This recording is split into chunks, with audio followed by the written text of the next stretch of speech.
yo, ¿verdad? Pues hoy vamos a darle un temita que se me hizo un poquito complicado, ¿verdad? Porque pues yo no soy mucho de estudiar la religión, solamente esta, ¿verdad? Pero vamos hoy a hablar de lo que es el Islam, ¿verdad? Vamos a hablar un poquito de historia mientras hacía esta clase, ¿verdad? Este estudio bíblico. Le decía al Señor que no me dejara, ¿verdad? Que esto pareciera una clase de estudios sociales. Iba por ahí, ¿verdad? Pero pues, para su gloria y su honra, ¿verdad? Al final, pues todo fluyó como debía. Entonces, y como siempre, la pregunta, ¿verdad? Que muchos nos hacemos, ¿verdad? O que quiero hacerle hoy es, cuando escuchan la palabra de Islam, ¿qué es lo primero que le viene a la mente? Y no estoy buscando respuestas correctas, solo percepciones. Cuando escuchan esa palabra Islam, ¿qué le viene a la mente? Religión. Guerra. Yo no sabía si era religión o un sitio que se llamó. Sí. Un sitio, un lugar. A mí me viene a la mente la chula de ¿De quién?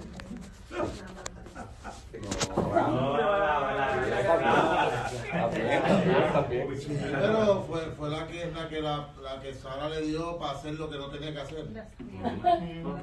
Agar. Muy bien. Era solamente para ir entrando un poquito en contexto. Entonces, como introducción, ¿verdad? Vivimos en una sociedad, ¿verdad? Donde convivimos con personas de distintas creencias, ¿verdad? Y más aquí en los Estados Unidos, incluyendo el Islam, lo cual genera preguntas y dudas entre muchos cristianos. Este estudio no busca atacar ni menospreciar a nadie, sino responder con amor y respeto, reconociendo que amar al prójimo también implica discernir la verdad. El propósito de este estudio es entender lo que enseña el Islam y compararlo con la enseñanza bíblica, tomando la escritura como la autoridad final. Siguiendo el ejemplo de los bereanos, en Hechos 17:11, examinemos con cuidado lo que afirma especialmente acerca de Dios y Jesucristo, quien es el centro del cristianismo.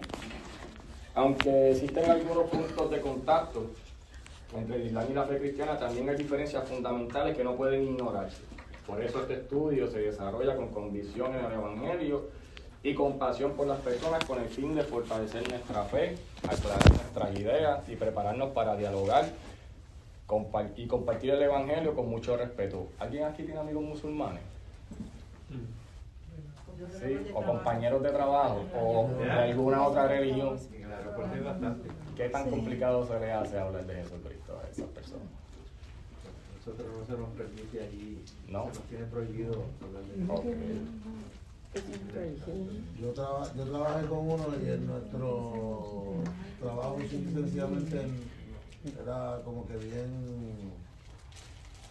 voy a decirlo, a lo loco, descontrolado, porque no había como que una política de que no puedas hablar. Y en realidad, si me preguntas a mí, imagínate un musulmán que no come cerdo en el medio de Oklahoma, rodeado de vaqueros y de gringos. A mí me daba lástima porque lo cogían de punto, y yo pienso que eso también está mal. Y pues, o sea, fue una experiencia un poco incómoda, porque aunque yo decía, dejen de abusar de él, porque un día va a empezar a hacer así y vamos a reventar todo, pero en realidad lo que estaba tratando de decir es dejarlo tranquilo, porque nosotros tenemos que respetar a las personas, o sea, pero era feo. O sea, hacían aviones de papel, le ponían los signos de las Fuerzas Armadas de Estados Unidos y lo tiraban así. Le decían, toma, para que te sientas como si estás en casa, y le escondían cerdo en la comida. O sea, es algo que esa experiencia que yo tuve no es bonita. Pero no es bonita no por él, no es bonita por lo que estaban haciendo. ¿Alguien más? Pues yo trabajo con una musulmana. Ella en Navidad, ella dice que no celebraba Navidad, pero iba a la fiesta de Navidad, y ya nos regaló en Navidad, o sea, y se pasa, oh my God, o sea. Bueno, es algo que también quiero aclarar, porque estaba preocupado por eso, porque van a haber en muchos momentos que yo voy a decir Dios, pero no se refiere al Dios que nosotros creemos. Eso fue lo que Por eso lo que hice fue que lo puse en minúscula, pero posiblemente se me pasó uno que otro, pero ¿verdad? Para que Eso tengan fue lo también... que me explicó la otra compañera, porque ella lleva muchos años trabajando juntas, yo apenas llevo 6 meses trabajando con ella. Pero al principio se me hizo bien difícil porque chocábamos, pero ya me trata bien, yo la trato bien, ella me ayuda, yo la ayudo, o sea... Sí, porque para ellos, tú siempre los vas a escuchar como diciendo Dios también. Sí, sí. Es bien raro el que diga Alá. Que Alá significa también en árabe, eso es en árabe, significa Dios. Pero esta semana mencionó un nombre raro, y entonces cuando la otra, yo le pregunté a la otra qué fue lo que dijo, y me dijo que ese es un Dios que tiene tiene muchas manos. Y yo, Señor, repréndelo. Ok, posiblemente sea de la India, pero... Ok. ¿Qué significa el Islam? La palabra Islam proviene del árabe al-Islam, que literalmente significa sumisión a Alá. Implica la idea de someterse o rendirse a la voluntad de Alá. Un musulmán es aquel que se somete a Alá. Esta religión es monoteísta y abrámica. Vamos más adelante a explicar lo que significa, ¿verdad?, abrámica, y es decir, afirma la creencia en un solo Dios creador, a quien llaman Alá, término árabe que significa Dios, y reconoce cierta continuidad con la tradición de fe de Abraham. La premisa fundamental del Islam, contenida en su confesión de fe o shahada, es: no hay más Dios que Alá, y Mahoma es su profeta. Esta declaración resume el núcleo de la creencia musulmana de un Dios único y la autoridad de Mahoma como un mensajero final. Y mientras estaba haciendo el estudio, ¿verdad?, muy interesante, porque para mí pues como que chocaban muchas cosas que ellos creen, ¿verdad?, como autoridad como Mahoma, pero después leyendo, Mahoma pues nunca escribió nada, fueron sus seguidores los que escribieron, y es como que para mí es como una mezcloranza de todo un poco. Si alguien tiene alguna duda, pregunta o comentario, puede levantar la mano en confianza, ¿ok? El Corán es el libro sagrado del Islam y ocupa un lugar fundamental y absoluto dentro de su fe. Para un musulmán, el Corán no es solo un libro inspirado, sino la revelación literal y final de Alá, comunicada palabra por palabra el profeta Mahoma. Según la enseñanza islámica, Mahoma recibió estas revelaciones a lo largo de varios años por medio del ángel Gabriel. Se dice que más o menos fueron unos 20 años que él recibió esta revelación. Mahoma no escribió el Corán, sus seguidores memorizaron y luego recopilaron sus recitaciones después de su muerte. El Corán está compuesto de 111 capítulos, llamados entre ellos suras, y está escrito originalmente en árabe, lengua que el Islam considera esencial para su autoridad, y las traducciones se ven como interpretaciones, no como un texto plenamente inspirado. O sea que si tú quieres ser musulmán, pues tienes que leer el Corán en árabe. Mahoma, estoy dando un poquito de historia, por decirlo así, contexto, ¿verdad?, sobre la religión islámica. Cuál es su libro, en qué ellos creen, su profeta, el profeta mayor, ¿verdad?, que es Mahoma. Y dice que Mahoma nació alrededor del año 570 después de Cristo en la Meca, en la península arábica, lo que ahora se conoce como Arabia Saudita, si no me equivoco. Él vivió en una sociedad mayormente politeísta, aunque también influenciada por comunidades judías y cristianas. A los 40 años Mahoma afirmó comenzar a recibir, ¿verdad?, por medio de Dios. Ahí pues, como les dije, pues es el que ellos consideran su Dios, por medio del ángel Gabriel. Estas revelaciones, según la tradición islámica, fueron orales y se extendieron por más de 20 años. Mahoma es reconocido por el Islam como su fundador y último profeta, y para los musulmanes Mahoma no es divino ni objeto de adoración, pero sí es el mensajero final de Dios, cuya vida y enseñanza tiene autoridad religiosa junto con el Corán. Para comprender el Islam correctamente y para dialogar con un musulmán con respeto, es indispensable entender quién fue Mahoma y qué lugar ocupa en su fe. Las creencias principales de ellos tienen 5 pilares, creo que son 4, algunos hasta 6, pero más o menos lo que encontré fue el Shahada, que es su confesión de fe, ¿verdad? Que ellos dicen que no hay más Dios que Alá y que Mahoma es su profeta. El Salat, que es la oración ritual 5 veces al día. ¿Quién ora aquí 5 veces al día? Está triste, ¿verdad? Ni yo. En dirección a la Meca, siempre lo hacen en dirección a la Meca. El Zakat, que es la limosna obligatoria. El Swam es el ayuno durante el mes de Ramadán, desde el amanecer hasta el anochecer. Eso es un mes completo que ellos están ayunando, orando, ¿verdad? También en dirección a la Meca, y pues ahí es donde también ellos levantan murallas contra nosotros. Y el Hajj, que es la peregrinación a la Meca, al menos una vez en la vida, o si económicamente puedes hacerlo. Y hay otro, ¿verdad?, que es el Jihad. De ahí vienen, ¿verdad?, un grupo de personas que son los yihaditas, si no me equivoco.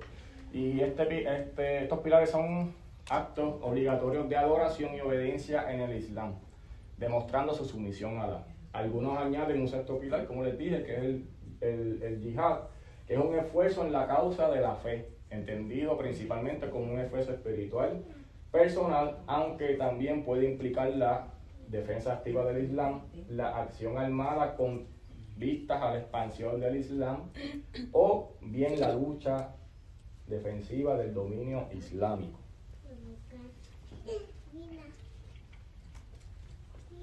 Aquí un poquito de resumen, el origen histórico, sobre el origen histórico del Islam, ¿verdad? Como les dije, el lugar de origen nació en la Meca, la actual Arabia Saudita, en el siglo VII.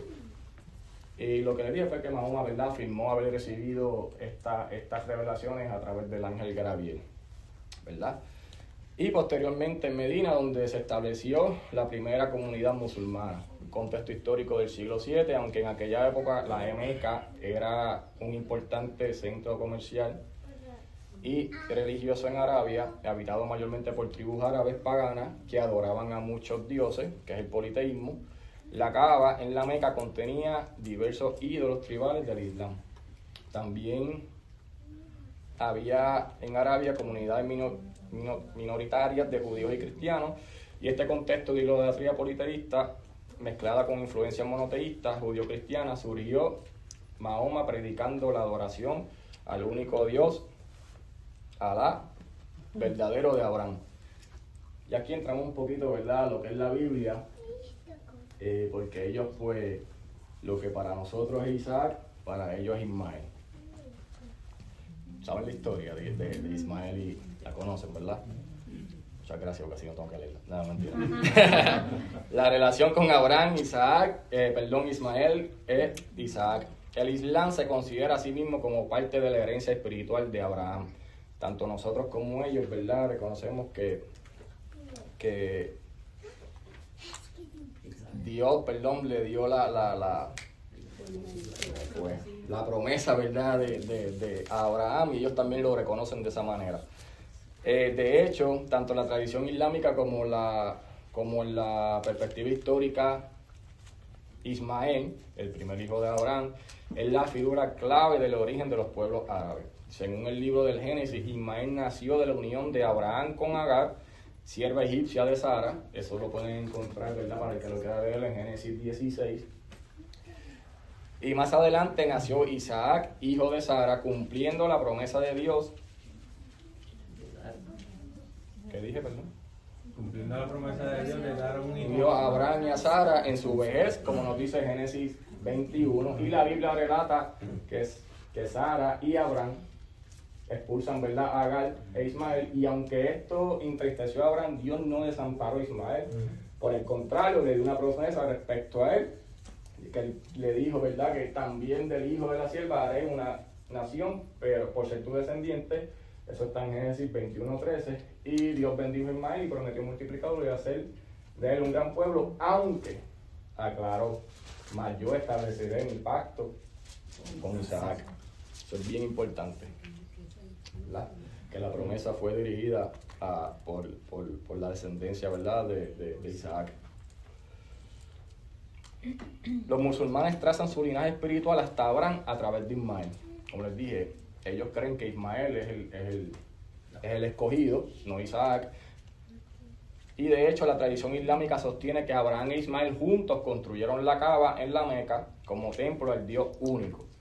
Y consideran a Ismael como ancestro del profeta Mahoma. Mientras los judíos, no sé por qué escribí eso ahí, descienden de Isaac, los árabes se entienden descendientes de Ismael. Esta diferenciación tiene implicaciones teológicas para los cristianos. Como les dije, Isaac fue el hijo de la promesa divina, por el cual vendría el Mesías. Nos dice, eso lo podemos encontrar, ¿verdad?, más o menos en Génesis 17:19 y 21:12. El apóstol Pablo incluso utiliza alegóricamente a Sara e Isaac representando el camino de la promesa y la gracia, en contraste con Agar y Ismael representando el camino de la ley y la carne. Y eso está en... ¿Alguien me puede buscar Gálatas 22? El 34, perdón, Gálatas 4 del 22 al 31. Para entender un poquito, ¿verdad?, lo que estaba diciendo Pablo. Ahí está. El 22, 21-22. Empieza el 21, creo que empieza el 21. Ok. Decidme, los que queréis estar bajo la ley, ¿no habéis oído la ley? Porque está escrito que Abraham tuvo 2 hijos, uno de la esclava y el otro de la libre. Pero el de la esclava nació según la carne, más el de la libre por la promesa. ¿Hasta ahí? Está bien, hasta el 21 no está bien, pero bueno, va por lo menos para que entiendan un poquito de dónde saqué, ¿verdad?, lo que está ahí en negrito. Y dice, no obstante, Dios mostró amor también a Ismael, cumpliendo su promesa de hacerlo progenitor de un gran pueblo. Muchos ven este vasto mundo islámico como el cumplimiento de aquella palabra acerca de Ismael, y esto nos recuerda que las tensiones históricas entre judíos, cristianos y musulmanes tienen raíces antiguas en la familia de Abraham. Pero la Biblia anticipó que la verdadera bendición a todas las familias de la tierra vendría por la simiente de Abraham en Isaac y Jacob, culminando en Jesucristo el Salvador. Génesis 12:3 y Gálatas 3:16. ¿Tienen que decir algo?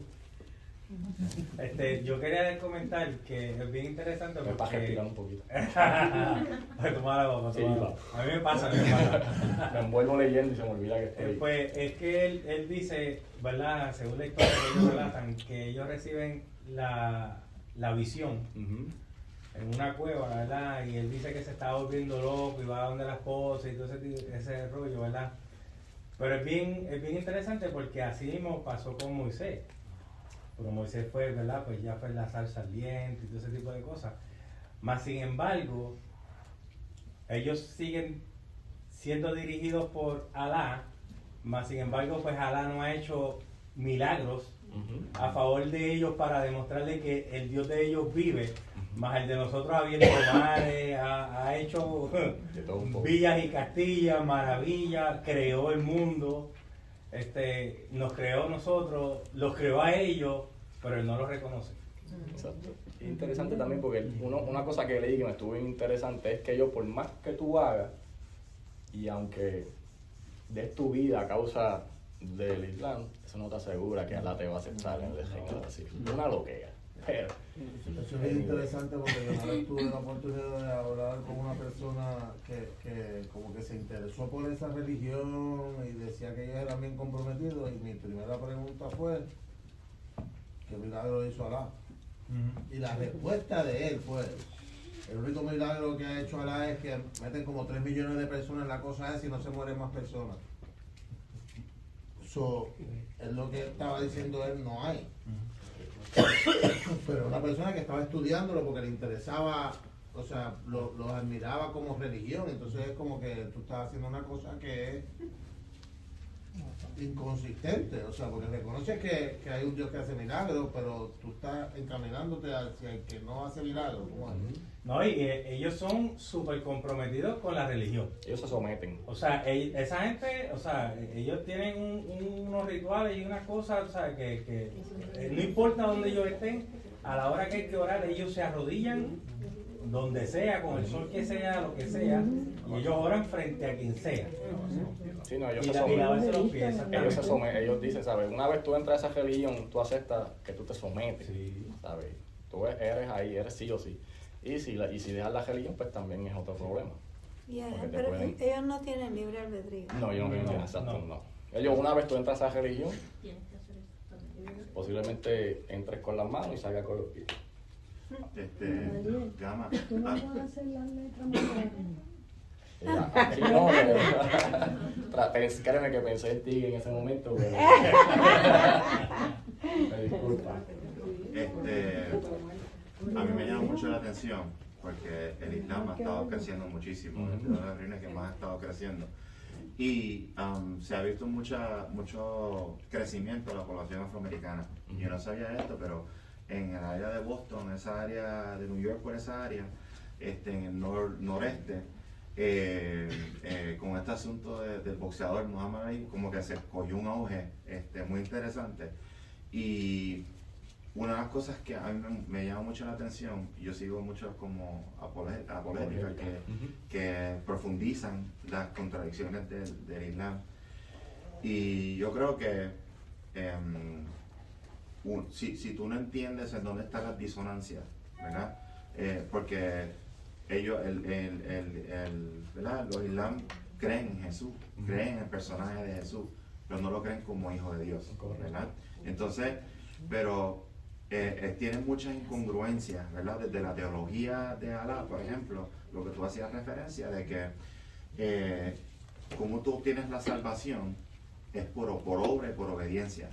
Y aún así, ¿verdad? Porque la teología de ellos, la explicación es que ellos llegan como que a este puente, y en ese puente Alá decide que por cada fiel islamista, ¿verdad? Va a sacrificar 3 cristianos. Y entonces es como un juego por eso predican mucho, además creo que como 2 o 3, es como tú no te lo mereces, vamos a sacrificar los cristianos para poder salvarte a ti. Entonces ahí tú comienzas a ver muchas disonancias dentro de la teología, además de, por ejemplo, no creen que Jesús murió en la crucifixión. Y entonces, y lo interesante es que hay hasta libros de arqueología que no son referencias bíblicas que te pueden decir que Jesús murió en una cruz. ¿Verdad? Entonces, historiadores de Roma en aquella época. Entonces, es interesante porque yo creo que debemos como entender de dónde viene esto y cuáles son los puntos que utiliza el enemigo, ¿verdad? Para tratar de convencer a muchas personas, porque la gente que ve de afuera dice, wow, esa gente son bien dados, son bien disciplinados, mira que, y tienen una cultura de siempre estar unidos en familia, y tienen muchos hijos, pero no estás entendiendo ¿verdad? Las intenciones que están detrás de todo eso, ¿verdad? Y cuando estaba mencionando sobre la Meca, el nivel de obediencia de esta gente, en el centro de Meca está lo que se conoce el Kaaba. Y hay una piedra. ¿Tú vas a ver eso? No. Pues, y entonces es interesante porque, como decía Gama, por lo menos una vez en tu vida, hay gente que hace todos los años, van y hacen este camino de peregrinación, como lo hacen los católicos La peregrinación. Ajá, exacto. Y entonces yo leía la estadística el otro día, billones de personas cada año van a ese lugar y tienen que tocarlo y besarlo. Y supuestamente esa piedra vino del Edén y representa la tierra, representa, cuando tú comienzas a ver toda esta historia de lo que tienen, ¿verdad? Las incongruencias internas que tiene el Corán en comparación con la Biblia, ¿verdad? Tú te das cuenta que, wow, esta gente se estudia el cristianismo y ellos te saben debatir, ellos te saben, y hay mucha gente que cae porque pues no conocen, ¿verdad? Las incongruencias, no conocen el personaje de Muhammad, ¿verdad? Que él se pudo casar con 9 esposas, pero le dice a todo el mundo, no, ustedes solamente pueden tener 4 o 5, que te puedes casar que tuvo relaciones con una niña de 9 años. Eso está en el Corán, eso está en los, ¿sabes? Y si uno no conoce esto y dónde está la maldad detrás de todo esto, donde, ¿sabes? Mucha gente comienza a seguirlo, ¿verdad? Por propaganda y realmente distorsiona el mensaje y se pierde. Sí, y te sale, y ahora mismo pues te sale, a mí me salen muchos videos. Una vez estaba viendo un muchacho y yo dije, este es cristiano, dije yo, y cuando me puse a mirar bien, porque tanto Dios, y es una persona que ayudaba a los pobres, y dice, wow, pero cuando busqué el contexto, y no, espérate, este es musulmán. Lo único que te lo pintan, ¿sabes? Se ve una persona que está haciendo, como ellos dicen, ellos se ganan la salvación por obra. Y el que no conoce verdaderamente, ¿verdad? Porque antes de conocer una religión, cualquier otra religión, lo primero es conocer a Jesús. Si tú no conoces a Jesús, no te metas a conocer otra religión, porque posiblemente vas a salir bien confundido. Y ahora mismo también, la otra vez estaba mirando, porque la nena mía a veces ve videos en YouTube, y no sé si ustedes se han percatado, que ahora ellos como que agarran un contenido de una persona, lo suben a su canal, ponen el título y abajo ponen un versículo del Corán. Ahí, en el mismo video que está viendo el nene, tiene el versículo del Corán abajo en árabe. ¿Sabes? Que esta gente, pues, lo que ellos expandirse, ¿verdad? Crecer. Aquí en Texas, yo pues como antes construía, ¿verdad? Casas, y había comunidades que eran de personas hindúes, de personas musulmanas, comunidades completas, que no había un gringo. Era solamente personas, ¿verdad? Con su creencia musulmana, que aquí también en Estados Unidos, como en España, en muchas otras áreas, pues está creciendo, está abarcando mucho terreno, ¿verdad? Pero escrito está. ¿Ven? No sé dónde me quedé. Creo que aquí había terminado, ¿verdad? Sí. Ahora vamos a entrar en algunos conceptos claves del Islam y su contraste bíblico. En la doctrina de Dios, el Islam enseña el monoteísmo absoluto.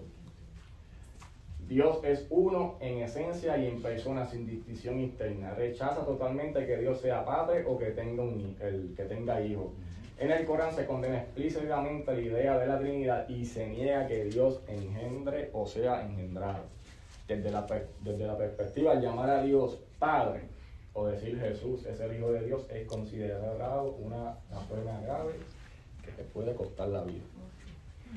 En la Biblia enseña, ¿verdad?, que hay un solo Dios verdadero, pero revela que este existe eternamente como Padre, Hijo y Espíritu Santo. No son tres dioses, son un solo Dios en tres personas.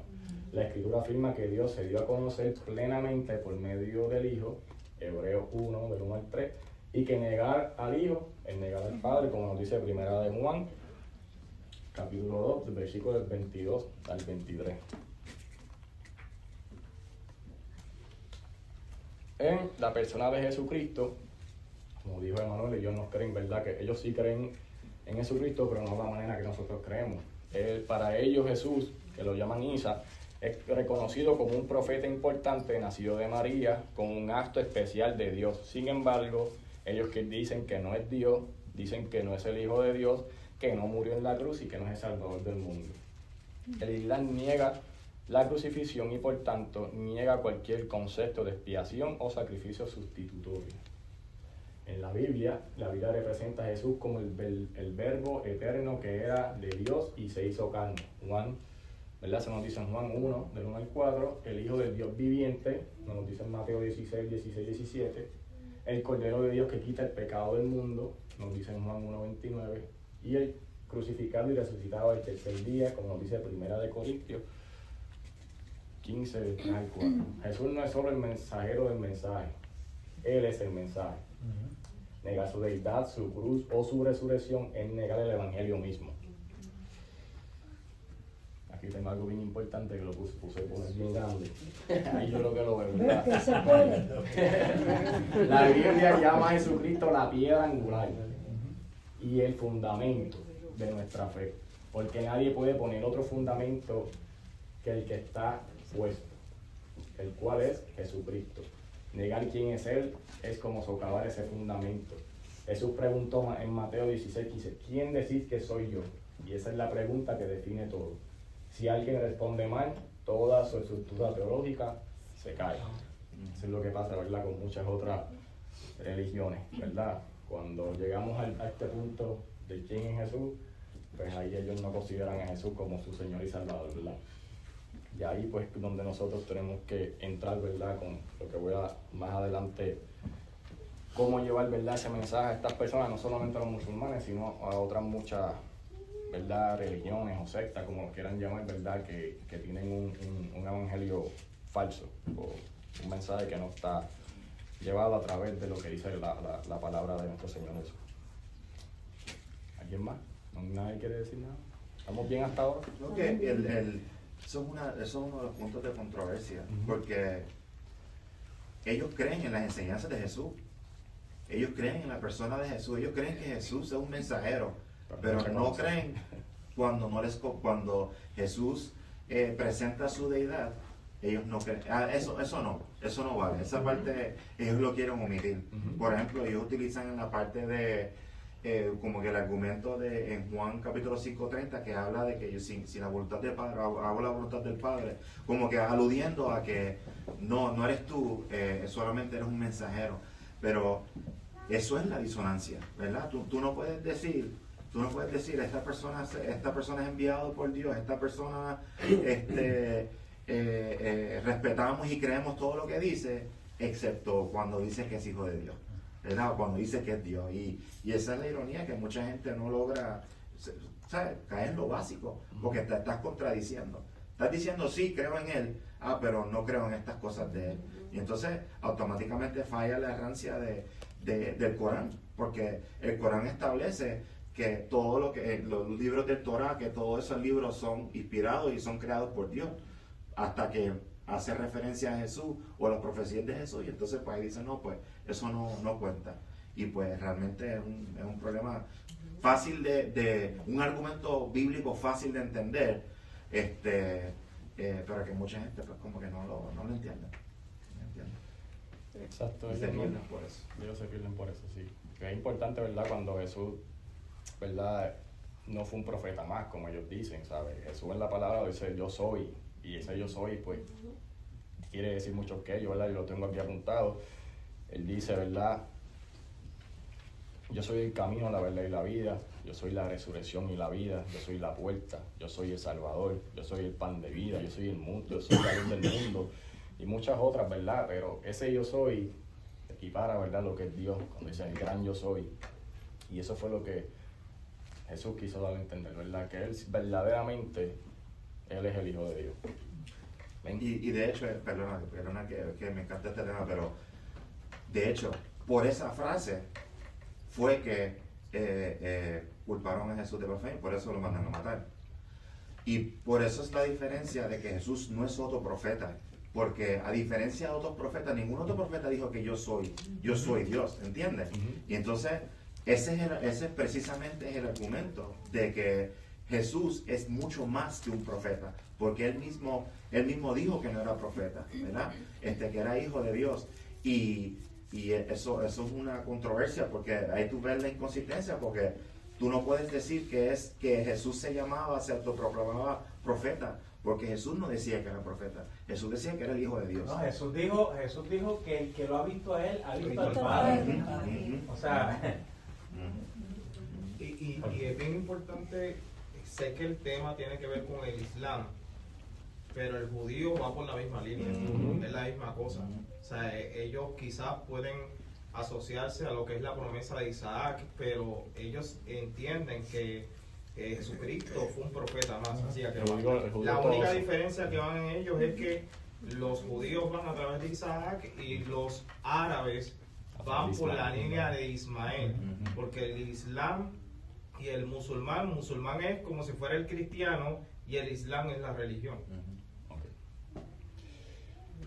C.S. Lewis presentó el famoso trilema, no lo tengo aquí, ¿verdad?, de Jesús, y dice, si Jesús afirmó ser Dios, ante esta afirmación solo hay tres opciones.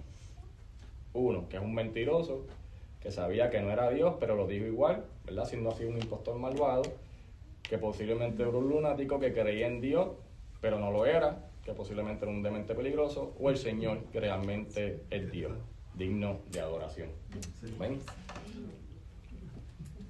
Pero lo tenía en las notas por acá y déjame buscarlo rápido. Entonces, el concepto de la salvación. La salvación se entiende como, en el Islam, perdón, la salvación se entiende como el resultado de la obediencia, la sumisión y las obras. Las personas esperan que sus buenas acciones pesen más que las malas, que está explicando ahorita, ¿verdad?, nuestro hermano Manuel. Y no existe plena seguridad. Hagas lo que hagas, posiblemente te vayas y no entres. No hay, ¿verdad?, no existe plena seguridad de salvación. Todo queda sujeto a la voluntad final de, dice Dios, pero Alá, por si acaso. ¿Okay?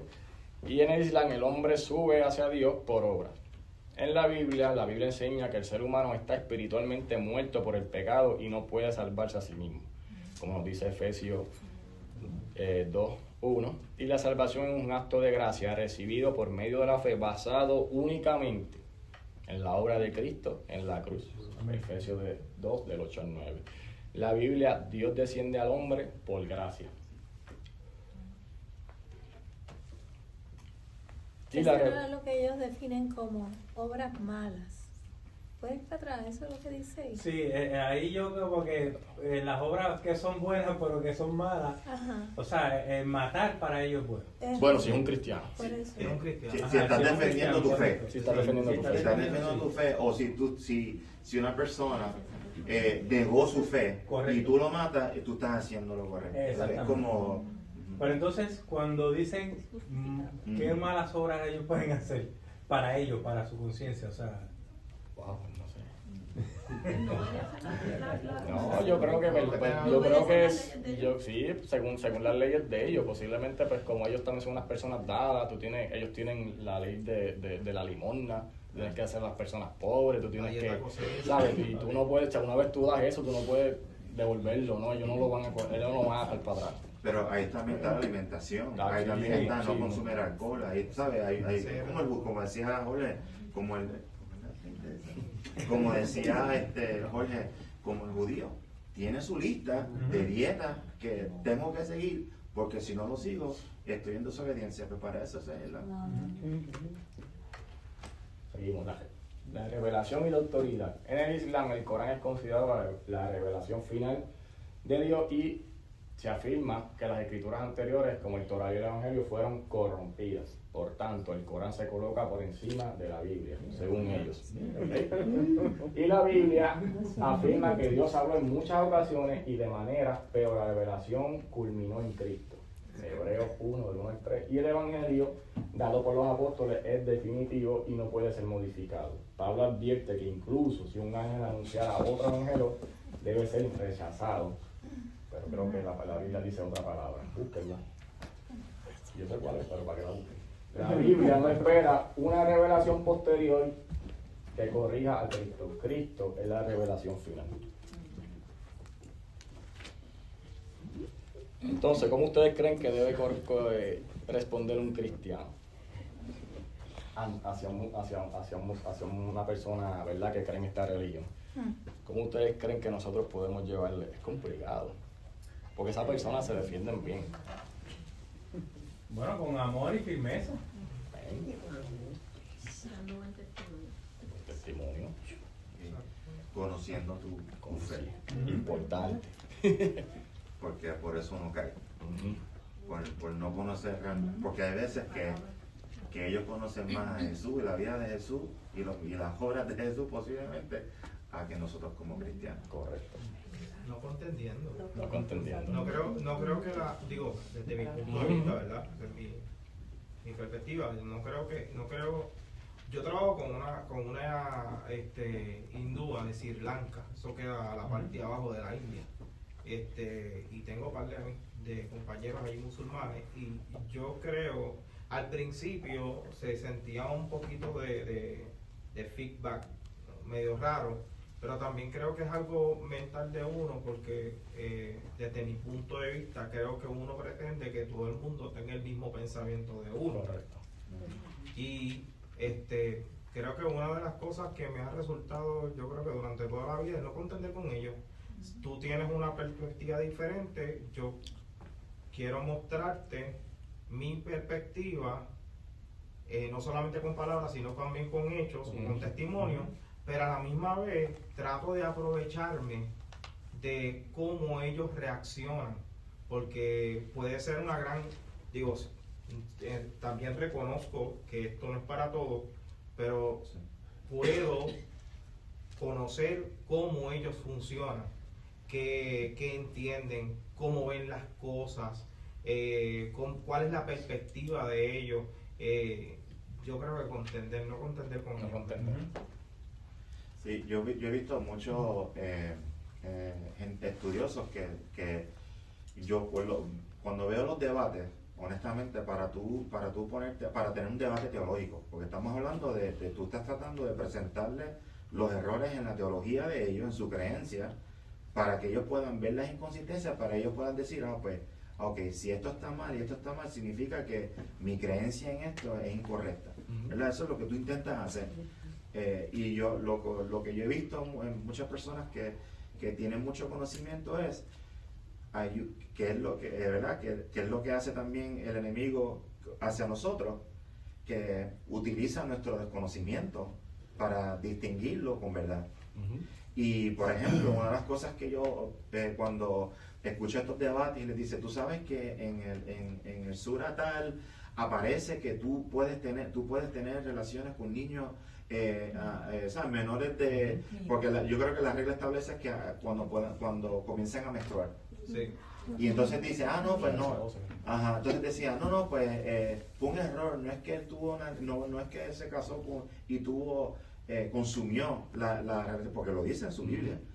Que dice, no tenía 9 años, tenía 13. ¡Wow! ¿Sabes? ¡Wow! Sí, eso hace lógica. Pero cuando tú le presentas eso a la gente, ellos dicen, ya, yo no sabía en qué parte, míralo aquí, en el suratal, y entonces, parte del reto con esta población específica es que tú tienes que tener dominio. ¿Sabes? Tienes que tener mucho dominio sobre las incongruencias internas en el Corán para tú poder resaltárselo y decírselo, porque si no, no vas a ser efectivo. Ese es el reto. Siguiendo la línea de mi hermano, es bien interesante el cómo todos reaccionaron cuando Emmanuel dijo la edad de poder tener intimidad con una persona. Pero sin embargo, nosotros como occidentales nos vamos allá y ellos van a decirnos a nosotros, ustedes están atrás. ¿Por qué? Porque eso tiene una razón de ser, porque nosotros estamos viendo las cosas como gente de que somos de las Américas, que somos del occidente. Su cultura es totalmente distinta. Lo que nosotros estipulamos como ética y moral, para ellos es otra cosa. Entonces, hay que tener una capacidad de respuesta para poder trabajar con este tipo de personas, y tener una cosmovisión y tener una óptica de cómo ellos ven la humanidad, de cómo ellos ven la ética, de cómo ellos ven la moral, porque es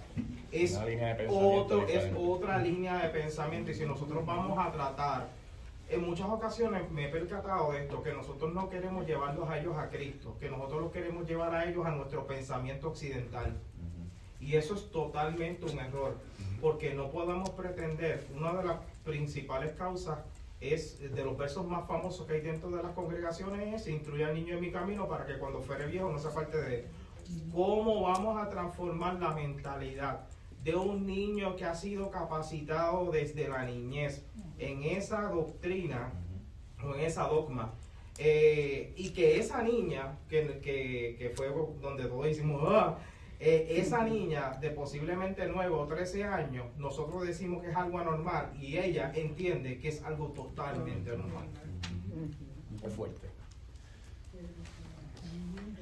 Hay que tener dominio para que un musulmán le diga a uno que está casado con una nena de 10 años.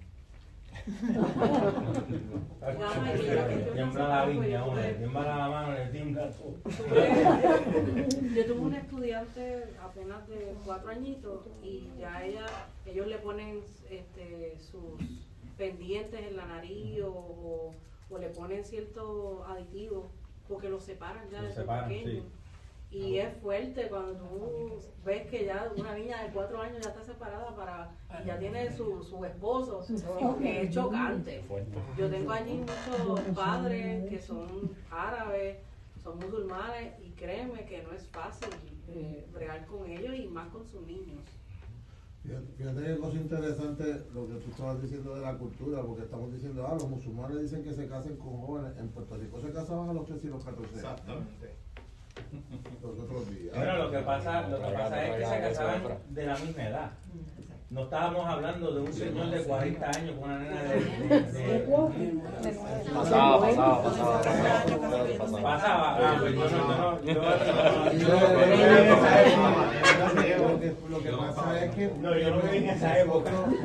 Lo que pasa es que las costumbres y las cosas, pues donde nosotros salimos, eso era algo como que feo, pero o sea, papi, nosotros tenemos 30 y pico de años cuando Irma me dijo que cambiaron una ley que yo decía, y eso es permitido, o sea, era como que subieron la edad mínima para matrimonio a los 16, y ¿cuánto era algo? Antes, 13, ¿qué es? Pero nosotros seguimos viendo eso más porque así fue que crecimos, pero yo quiero contestar esa, no sé si alguien la contestó, porque ¿cómo debe responder un cristiano al Islam? Nosotros lo tenemos que amar en realidad, y es bien difícil. O sea, yo me voy a sacrificar yo y voy a decir mi experiencia. Es bien difícil nosotros mirar los medios y las cosas que pasan en el nombre de Alá y con el yihad y todo eso, y tú mirarlos a ellos y tenerlos que amar. Porque, mira, yo estaba hablando con se me olvidó el nombre, el piloto que venía aquí antes. Tú sabes que los pilotos en American Airlines pueden bajarse de un avión y decir que no van a volar si se sienten inseguros, y él me dijo que la razón mayor por la cual se bajan los pilotos y cancelan los viajes es porque ven a un musulmán y se sienten incómodos y dicen no va a tratar de viajar, y a lo mejor el tipo está orando ahí, o sea, claro, no. Fíjate lo que es el pensamiento y lo que nosotros nos creamos, que es lo mismo que ellos deben de tener de nosotros a lo de allá. Claro, nosotros no reventamos a las personas en televisión como lo hacen ellos, pero o sea, ellos, su sura, loco, esa cosa de la idiosincrasia magnética esa que tú estás hablando ahorita, dice que en realidad peleen por defender su fe, o sea, porque ellos nos ven a nosotros como los invasores, como los que estamos tratando de deslegitimizar lo que ellos creen. Lo que pasa es que nosotros sabemos que tenemos la verdad, pero también ellos piensan que tienen la verdad. Lo que pasa es que ellos no tienen un Jesús que resucitó al tercer día, o sea, no tienen. Por eso la pregunta que hice aquella vez fue, ¿qué milagro ellos hacen? Porque yo no conozco de ninguno. Ni ellos tampoco. Sí. También recordar que, by the way, aportando a lo que tú estabas diciendo, mi hermana mayor tiene 60 años, mi mamá tiene 74. Mi papá, cuando se casó con mi mamá, mi papá tenía 22. O sea, y era una fórmula en Puerto Rico de poder decirle, en el caso de mi mamá, porque yo hablo con mi mamá constantemente, más ahora. ¿Cómo ella cayó en eso? Asegura tu futuro. Mi papá trabajaba, mi papá era tapicero y todas estas cosas, pero eso pasaba en Puerto Rico. Y por estar hablando de eso, me acabo de olvidar lo que iba a decir. Pero lo que iba a decir. Claro, pero hay que recordar, Mari, no te fías de mí. Hay que recordar, eso es Jaime. Date quieta que te compré por 4 cabras.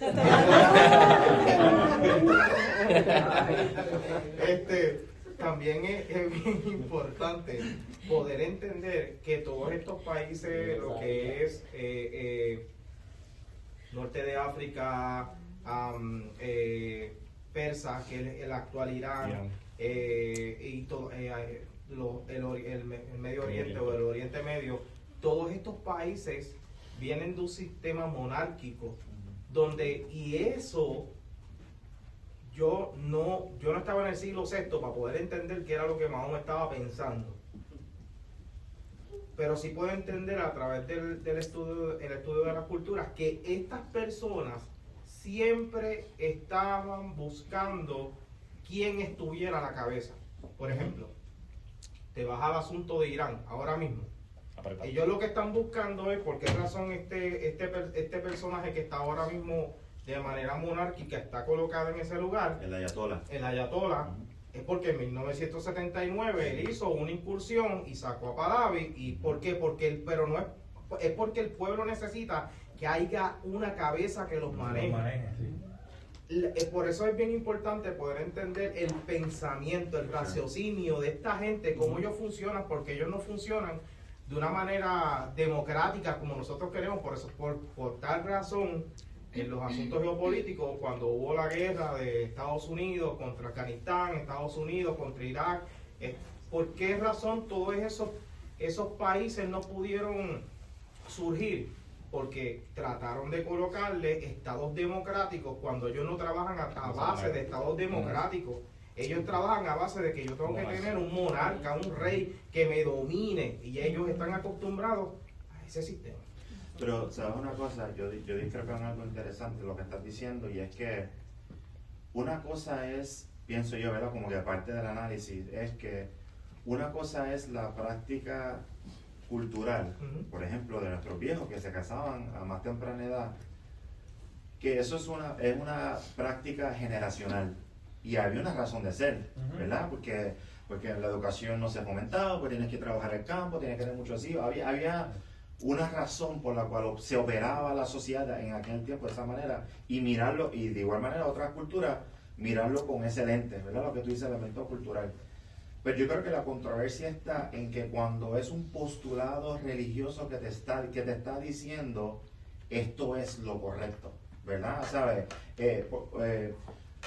Y tú pudieras decir, bueno, como sociedad hemos desarrollado y nos hemos dado cuenta que ciertamente casar a un niño a esa edad, un jovencito a esa edad, no es lo más favorable ni para el futuro de esa persona, ni el que se está casando, ni el, ¿sabes? De ninguna de las dos partes, a lo que me refiero, ¿verdad? Sin embargo, yo creo que la controversia está en que el postulado religioso te está diciendo que, ¿verdad? Que lo puedes hacer siempre y cuando ya tenga la capacidad ¿verdad? De fecundar, o sea, de poder tener hijos. Ajá. Y yo creo que también es como un elemento carnal, yo lo veo de esta manera, como incluso, por ejemplo, la controversia de que si tú mueres como mártir, ¿verdad? La famosa frase de que pues, tú vas a ir al paraíso, y la frase del Corán dice, y no quiero ser vulgar, ¿verdad? Pero es lo que literalmente dice en el Corán, que lo vas a recibir con mujeres con pechos grandes. Y entonces es como la ganancia tuya, la ganancia de tú sacrificar tu vida, tú sacrificar ese elemento, está atado a una recompensa carnal. ¿Sabes? No sé si hace sentido lo que estoy diciendo. Es como que mi visión hacia lo que debo aspirar está basado no en algo divino, ¿verdad? Espiritual. Y yo estoy enfocado en lo que me dé la carne, que voy a tener un montón de mujeres, que voy a tener un paraíso, que yo voy a tener un... O sea, y eso nada más, yo creo que cuando pienso yo que cuando tú lo miras de esa óptica, dices, como que, y cuando tú ves la diferencia, cuando tú contrastas, por ejemplo, el postulado del el musulmán te dice, el islam te dice que tú tienes que poner en sumisión a la persona, y tienes que arrodillar, y por eso es que llevan a cabo esas ejecuciones, porque así es que eso lo establece, ¿verdad? Y cuando tú lo contrastas con el perdón radical de Jesús y el mensaje radical de Jesús, ¿verdad? Y entonces cuando tú, y como que volviendo a esta pregunta, ¿cómo tú respondes como cristiano a esta conversación? Yo creo que tú tienes que saber contrastar entre qué crees tú, cuáles son las prácticas que tú estás haciendo, porque yo creo que no son prácticas correctas. Claro, tomando en consideración el elemento cultural, sin duda alguna, pero al pan vino vino. Hay que llamar las cosas como son, ¿verdad? Y hay una ética moral, y dice, bueno, ¿qué te hace a ti como persona ¿Qué te hace a ti como ser humano más cómodo? Esta religión que te está presentando que tú puedes casarte con múltiples niños o las diferentes, porque estamos hablando de ese punto específico. O esta otra perspectiva que te está hablando de la dignidad propia, de que todo el mundo, de que tú eres un hijo de Dios y a que se atreve a lastimar al hijo de Dios, más vale ponerse como cuando tú notas el contraste del amor, del amor, el cuidado, la protección del cristianismo versus la versión hasta casi sadomasoquista del Islam. Yo creo que eso de por sí ayuda a las personas como que a ver un contraste entre ¿qué crees tú versus lo que creo yo? Porque la persona va a llegar a su propia conclusión, ¿verdad? Pero nada, es como que eso, porque hay una gran diferencia cuando tú le presentas a la gente que tú dices que tú eres musulmán. Tú entiendes a qué es lo que tú dices que tú estás sirviendo y cuáles son tus principios éticos y morales. ¿Entiendes? Y versus cuando tú eres cristiano, ¿cuál es la expectativa tuya moral? ¿Cuál es la expectativa tuya de cómo tú debes actuar y comportarte con los demás y tratar a los demás versus uno y el otro? En un lado te presenta violencia, el otro compasión, amor, obediencia, claro, pero cuando tú, como cristiano, yo lo que veo de esa manera, ¿verdad? Como que tú tienes que tratar de hacer el contraste, de decir, esto es lo que tú crees, esto es lo que yo creo, y estas son las razones por las cuales lo que tú piensas, a mi juicio, no son correctos y teológicamente no hace sentido. Y that's it, eso es lo que yo creo. Ya me puedo decir algo. Si me das el permiso. Haya dicho mucho. Levanta la mano. Puede. Si lo miro a nivel desde Cristo hacia adelante, cada vez que han tratado de cambiar la forma, y voy a hacer la salvedad, yo soy creyente, creo en Jesús, pero estamos hablando hoy la misma, ¿verdad? Con los japoneses no pudieron cambiar de su forma, con los chinos menos, con los mongoles menos, con los del Medio Oriente menos. Exactamente.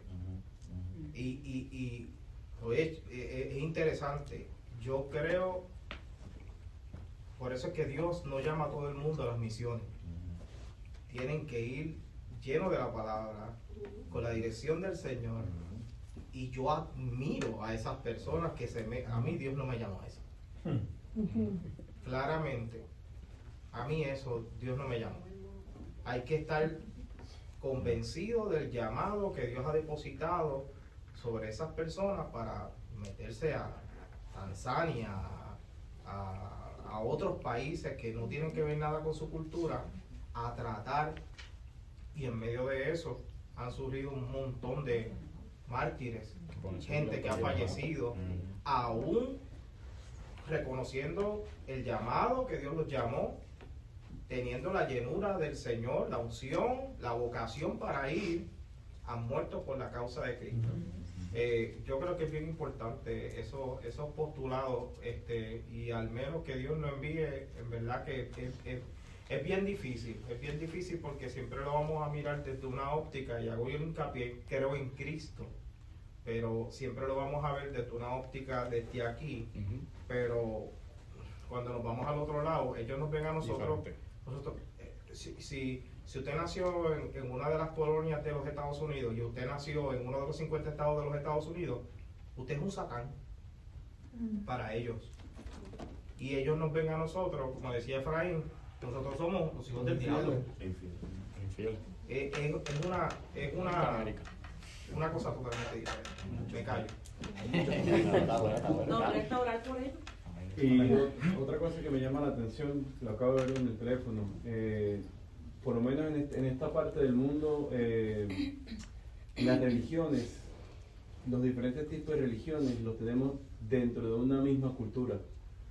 Y en el caso del Islam, que lo acabo de ver, dice que son estados, o sea que no solamente se está respondiendo, se está lidiando contra una religión, sino contra una cultura. O sea, las dos cosas a la vez unidas, y pienso que no tiene sentido tratar de convencer o de hacerlos entender de que están equivocados, porque son dos cosas a la vez que van Es bien arraigadas. interesante eso que tú dices, porque para mí, la simple razón de que, y yo espero que esto no toque la fibra a nadie, la simple razón de que ellos se estén viniendo para el lado de acá a habitar en un lugar que no es su cultura, que aquí supuestamente existe separación supuestamente no existe separación entre gobierno y religión cuando ellos vienen de lugares que eso no es así, porque es una sola cosa.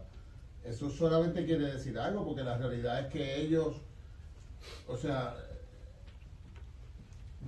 yo no me he estudiado el Corán en su profundidad, pero me parece que leí en algún lado que el Corán también le dice a ellos que no se junten con los otros, pero tú te estás viniendo para acá. Sí, pero Ellos vienen al dominio islámico. sí, eso. Eso es. Ellos están viniendo al dominio islámico. Recuerda que Ellos van a arropar el mundo. Porque nos están invadiendo, eso es lo que Sí. quería decir. O sea, ellos quieren empujar, o sea, fíjate que ahorita dije, nosotros los tenemos que amar y los tenemos que respetar, pero eso no es lo mismo que ellos ven de allá para acá. exactamente porque Ellos quieren empujar para afuera y sacarte del medio porque esto tiene que ser así. Lo que pasa que el dominio de ellos no es solamente religioso, ellos nos quieren meter dentro de su cultura. Y ese es el problema que Claro, y a tenemos que nivel nos chocan. social, a nivel de natalicio, ahora las familias están teniendo más que un hijo y ellos están teniendo 5, Eso. 6, 7, 8 Ya. hijos. Y Y de aquí a 20, 30 años, Ellos- de aquí a 20, de hecho ya ellos no, van a ya ser la no hay mayoría. que son mayoría. Lo que está pasando en España ahora. Eso es Sí. intencional. En España está pasando eso. Y en- Hay más musulmanes ahora Aquí, mismo. papi. Y en Londres, Europa está lleno de eso. Y tú ves el Lleno. caos social que está ocurriendo. Y eso es lo que quieren hacer aquí. A mi casa fueron a preguntarme si yo me quería convertir al Ellos Islam. dijeron- Me ellos tocaron dijeron- la puerta. Ellos dijeron en una de esas convenciones que ellos querían invadir y llenar Europa entero del Islam. Porque ya no están haciendo con guerra, lo están haciendo con invadir. Invadir. Ahora, Hacer su por ahora, propio- porque la eventualidad. Ah, no, porque sí, es que pero es que De ahí hecho- va la cosa. va- Ya cuando la diferencia es mucha, va la guerra. Y aquí tenemos ya, lamentablemente, ya se metió un alcalde. Ya mañana va a ser entonces, un gobernador. Ya mismo va a ser un presidente. O sea, Irma. No, lo que estaba era, y desde ahorita estaba pensando, pero él lo mencionó, ¿verdad, Natalie? Porque esto es una estrategia de Satanás. Ellos usan, ¿verdad?, las niñas. ¿Por qué? Porque tienen años de fertilidad. Y mientras se vayan reproduciendo, su religión va expandiendo. Se va de esto. Vienen aquí, van a hacer lo mismo. Se van expandiendo, se van expandiendo. Al contrario de América, ¿qué hace? El aborto. El aborto y reducción. El aborto. No quieren tener hijos. Porque ahora tenemos esa de esto de jóvenes que no quieren tener hijos, mejor prefieren tener 2 o 4 perros. Sorry, porque es la verdad. Eso es algo que está ampliando. No quieren tener hijos, aborto, se limitan a uno. Entonces, ¿qué pasa? Entonces los cristianos están reduciendo más cuando ellos tienen muchos hijos, pues su reino se está expandiendo. Eso es una estrategia, esto es algo espiritual. Lo que pasa es que nosotros los cristianos tenemos que despertar en eso también. mira, el ejemplo que traje del alcalde el de Nueva York. Estaba hablando con Marín y con Lisette de que por qué ese caballero tiene ese cargo. Pues sencillo, porque los islamitas salieron a votar.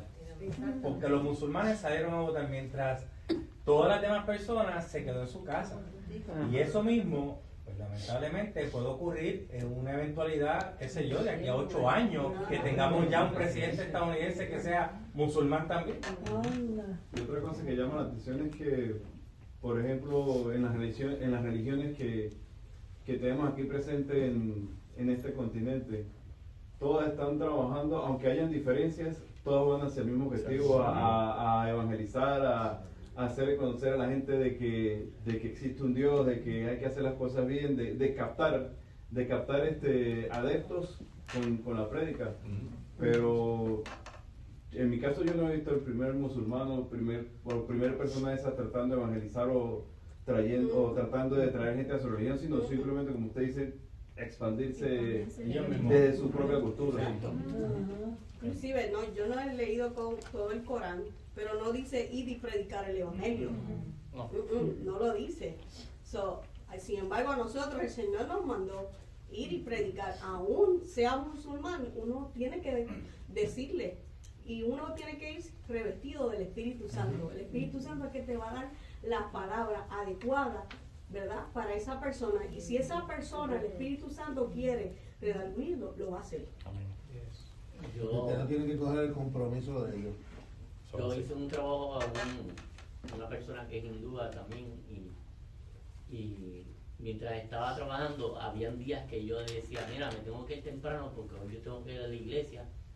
Y al hablarle unas cuantas veces así de la iglesia, una vez estuve con él en su carro y le dije, hoy me tengo que ir porque tengo que un estudio bíblico en la iglesia. Y él me dijo, Richard, yo acepté a Jesucristo. Leyendo la Biblia me di cuenta de que ese libro es la palabra de Dios, y lo otro que yo creía, me di cuenta que estaba equivocado. Yo acepté a Jesucristo y dije, wow, yo pensando que era un musulmán cristiano, y es que me da sorpresa.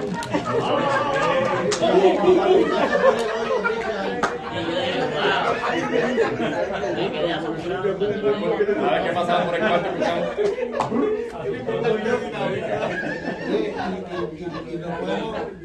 La realidad es que la iglesia que yo asistí en Puerto Rico tenían una misionera que se metía en esos lados y predicaba el evangelio donde eran musulmanes, y la seguridad era musulmana, y el Señor también está haciendo su obra allá.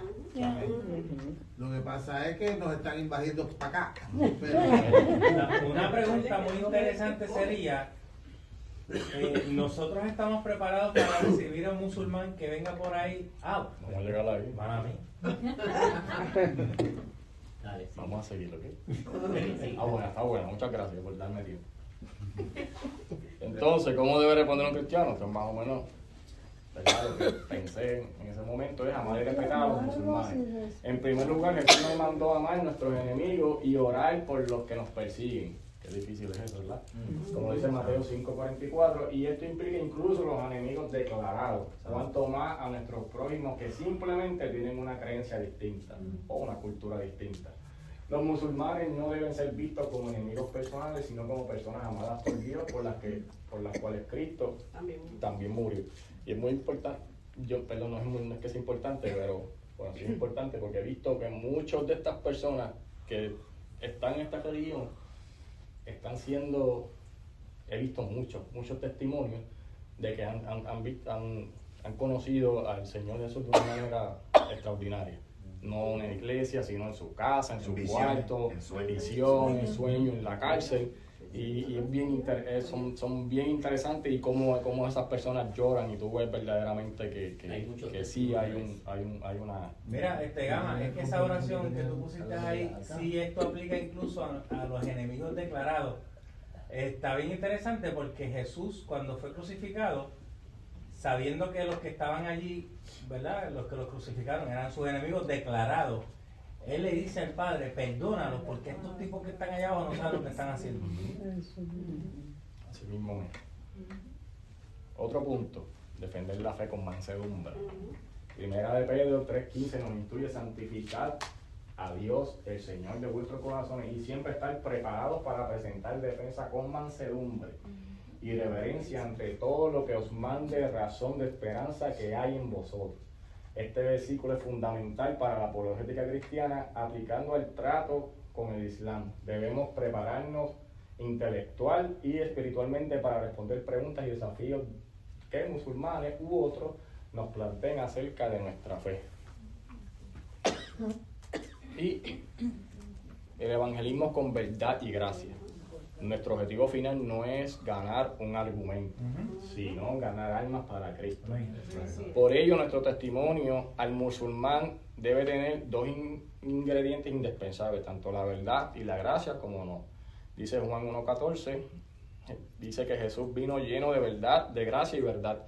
Nosotros somos seguidores y deberemos reflejar ambas cosas. Con verdad debemos proclamar el Evangelio completo sin diluirlo. Es tentador a veces evitar puntos conflictivos para no ofender, pero el Evangelio en sí confronta los errores. Tenemos que hablar de la santidad de Dios, del pecado, de la necesidad de la expiación, de la cruz de Cristo, de la deidad, la muerte y resurrección, del llamado al arrepentimiento, de la fe, etc. Y con gracia, al mismo tiempo, todo mensaje debe venir envuelto en amor y en gracia. Colosenses 4:6 lo dice bien. Recordemos que no convencemos a nadie con presión humana o disputa acalorada. Es Dios quien abre el corazón y nuestra labor es dar el mensaje fielmente y reflejar el amor de Cristo en nuestra actitud. Y aquí lo quería llevar yo. Para discernir el error, ¿creen que primero necesitamos conocer bien lo falso o conocer profundamente la verdad? Quería saber mi opinión, que vaya mañana, que voy a hablar de eso en Caje Pablo. Pero puse aquí más o menos un punto, dice, la Biblia nos enseña que el creyente no discierne el error por estudiarlo primero, sino por conocer profundamente la verdad. Hoy no venimos enfocados en lo falso, sino a afirmar la verdad del Evangelio y desde ahí entender por qué otras enseñanzas no concuerdan con la palabra de Dios, ¿verdad? No podemos conocer lo falso y después lo verdadero. Tenemos que conocer primeramente lo verdadero para distinguir lo falso. Jesucristo, su persona divina y su obra redentora es el centro de todo. Cualquier doctrina que reduzca a Cristo, sea quitándole su deidad, su humanidad perfecta o su papel de único mediador, su sacrificio o resurrección, socava la fe cristiana. El Islam tristemente reduce o niega todos estos puntos acerca de Cristo, por lo cual decimos con respeto pero con firmeza que es incompatible con la verdad bíblica. Para los cristianos, Jesús no es solo un profeta, es el Hijo de Dios, Dios hecho carne, nuestro Señor, nuestro Salvador, nuestro Rey, nuestro Dios, y toda rodilla se doblará ante Él, como dice Filipenses 2:10, incluyendo la de Mahoma y la de todo ser humano, en el día final. Nuestra esperanza y oración es que muchos musulmanes doblen su rodilla ante Jesús voluntariamente y en esta vida al conocerlo para que tengan vida eterna. Y en conclusión, desde la perspectiva bíblica, el Islam dice algunas cosas verdaderas, ¿verdad? Para mí la única verdad es que solamente hay un Dios, es lo único, pero no es tampoco el que ellos dicen. Por ejemplo, que hay un solo Dios creador, pero yerra en lo más importante, quién es Dios y en su ser, y cómo provee salvación a través de su Hijo Jesús. Es como tener piezas de un rompecabezas, pero faltando la imagen central.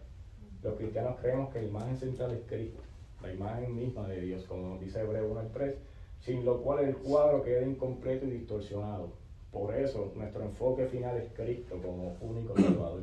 Solo Jesús puede cumplir las aspiraciones más profundas que incluso nuestro corazón, que el corazón musulmán tiene, conocer verdaderamente a Dios y tener la seguridad de su perdón y amor. Clamamos entonces, ¿verdad? Clamamos entonces las palabras de Pedro ante el Sanedrín, que resuenan hoy igual de ciertas. En ninguno hay otra salvación, porque no hay otro nombre bajo el cielo dado a los hombres en que podamos ser salvos. Este nombre es Jesucristo. Que nosotros, habiendo sido rescatados por Él, llenos con amor y valor, su nombre a todos, incluso a nuestros amigos musulmanes, para que también ellos puedan encontrar a Jesús, quien es el camino, la verdad y la vida, como nos dice Juan 14:16, y toda la gloria es de Dios. Amén. ¿Alguna otra o alguna pregunta que tengan para que Emanuel se la pueda responder? No. ¿O algún otro comentario que tengan? Yo creo que ellos, mi pensar, yo no contiendo con ellos. Al menos que como yo vi ahorita, que el Espíritu me diga, el Espíritu Santo me diga, decirle esto, es como único, pero no voy a contender con ellos de hablarles su religión, porque cuando ellos no van a aceptarlo, ellos no van a aceptar mi religión, ellos no van a aceptar a Jesús. Pues entonces yo no voy a entrar en esa, ¿verdad? Como tú leíste ahorita. Yo creo que lo más que ellos están haciendo es lo que comentaban ahorita, están dominando. Ellos vinieron aquí a dominar. Ahora mismo en el aeropuerto, en el trabajo, ellos están llegando pero por masa. Entonces en hora de trabajo, ellos le llega la hora de orar, ellos dejan de trabajar y se... Entonces tú los ves, chévere, no se mete, ¿verdad? Pero miren esto. Ya ellos pidieron unos cuartos que están vacíos para entonces ellos meterse a orar ahí, ¿verdad? Ahora no quieren un cuarto, ahora quieren casi el piso completo. Entonces, ¿sabe qué están buscando? Llenar a aquello de su religión. Entonces, ¿qué está pasando? Estados Unidos, por decirlo así, pues les está permitiendo. Porque yo fui uno de los jefes y le dije, yo soy cristiano, yo oro al Señor, a Jesús, ¿me puede dar un lugar? ¿Se me dieron? O sea, y yo le digo, pues a ellos sí. ¿Y qué pasa con los cristianos? Se me cayó y me dice, no. Hasta me habían prohibido poner música cristiana. Ahora nosotros también tenemos culpa de eso. ¿Por qué? Porque si vemos, ejemplo, me ha pasado a mí. O sea, yo tuve un complaint porque había uno lavándose los pies en un lavamano. En un lavamano. Él tenía los pies allá repados metidos y yo dije, mira, o sea, eso supone que no lo hagas. Si vas a hacer, porque mi edificio tiene un cuarto con baño para lavarse los pies ellos aparte. Si yo no me quejo por esa acción, porque a mí no me dan ni espacio para yo tomar mi tiempo de orar, si yo no me quejo, pues yo le estoy diciendo a ellos, pues crezcan, dale, te voy a dar comida, está bien, hazlo. O sea, pero si yo me quejo, pues yo divido las cosas. Ok, pues el tiempo que yo necesite por orar, yo lo necesito. No te puedes quejar. Pero entonces ahora ellos tienen que ir en el break. Si tienes tu break, en tu break, pues tú vas. Eso sí, la compañía trata de acomodarle el break a que esté a las 12, que es la hora de ellos. Y cuando entran a las 6. Pero si yo no me quejo porque están creciendo, pues le estoy dando el libre. O sea, porque cuando yo mido, la mayoría estamos quedando callados. Sí, eso es lo que pasa. Sí. La mayoría de lo que está pasando es que no es que no se hable, es que el mismo Estado lo está aceptando. Tú peleas, pero y dicen, no, pero eso es injusto. Y se van contra ti. Sí, no, pero es por lo mismo, porque nosotros no hemos hecho mayoría. El trabajo. Mira lo que me vino a la mente. Yo quiero esto. Mira lo que me vino a la mente. Sí, mucho más. Y ahí es donde raya. Esto me vino a la mente y yo lo voy a soltar como me vino. ¿En dónde está puesta nuestra fe? Porque lo mismo le pasó a Daniel. Sí. Lo mismo le pasó a Daniel, que dijo, no, tú no puedes orar. Y él dijo, no, ¿cómo que yo no voy a orar? Espérate. Y abrió y pasó lo que pasó. Entonces ahí es donde nosotros tenemos que, como digo yo a veces, ¿verdad? Poniendo los pantalones en nuestro sitio y verdaderamente creer en quien hemos creído. Si no nos permiten, pues mira, está de nuestra decisión, ¿verdad? Pero si nosotros sentimos orar, hay que orar. Yo por lo menos cuando empecé en esta compañía con mi jefe, y creo que te lo conté a Josué del testimonio, yo empecé a orar, yo antes no, en la otra no oraba y en esta compañía pues empecé a orar con mi jefe. Y durante la semana pasada pues hubieron 3 días que no oré por el ajoro de él, porque bueno, nosotros tenemos que llenar un montón de security antes de entrar, que si flexiones, que si estirarnos, y en ese ajoro pues no oramos. Y el miércoles él me dice, oye Gamaliel, pasó algo el lunes en la mañana. Y yo me asusté, yo dije, no, ya aquí yo estoy en probatorio, ya me votaron. Y yo dije, mira, no ha pasado nada, ¿por qué? Me dijo, no, es que no has orado y yo necesito de eso, que tú sigas orando todas las mañanas. Y yo, pues está bien, de mañana empezamos de nuevo. Y es eso, ¿sabes? yo creo que hasta a veces el Señor, ¿verdad?, nos pone a prueba en ese sentido, de que verdaderamente no, Señor, yo te amo, yo hago lo que sea por ti, pero tú que haces lo que sea por mí, pero te dicen que no ores y no oras. Sí. Y ahí es como que, posiblemente me escuche bien fuerte, pero así mismo me vino a la mente, ¿verdad? Y entendamos, ¿verdad?, que los tiempos que estamos viviendo no es fácil. Entendamos que la palabra dice, ¿verdad?, hallará fe en la tierra, ¿verdad? Y eso es lo que tenemos que hacer, ¿sabes? Tenemos que empezar a hacer lo que tenemos que hacer, y esto pues también me toca a mí y a muchos de nosotros, hacer verdaderamente lo que decimos que amamos al Señor, pero ¿cómo lo amamos? ¿Lo amamos en la comodidad o lo amamos sobre todas las cosas? ¿Ven? Gracias por eso, porque eso era antes algo que se hacía en mi trabajo comúnmente, o sea, y tú sabes que eso no es corporate. Pero nosotros tenemos que empujar para atrás. Es más, nosotros tenemos que hacer lo que tenemos que hacer. Si nosotros hacemos lo que tenemos que hacer, automáticamente vamos a estar empujando para atrás. Él cree en quien hemos creído. Él dice que no nos va a desamparar.